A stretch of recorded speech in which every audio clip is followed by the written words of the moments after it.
এই মুহূর্তে আমরা হান্ডি ঘরে চলে আসছি। এখানে আমার বাহার ভাই আছে। তো আমরা গরু মাংস দিয়ে রুটি দিয়ে খাইলাম।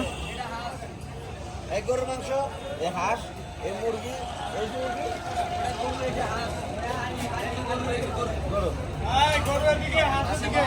এখানে এসে খাওয়া দাওয়া করে খুব ভালো লাগে। এটা হচ্ছে হাঁসের মাংস।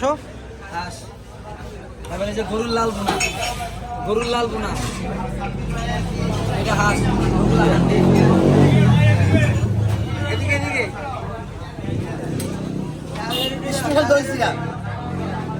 বাহার ভাই এখানে নিয়ে আসছে, খুবই ভালো লাগলো। এখানে হচ্ছে চালু রুটি।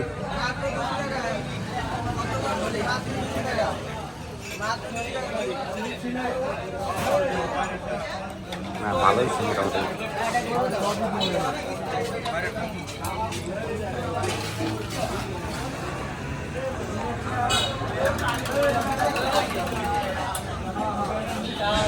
বাহার ভাই কেমন লাগলো এখানে এসে?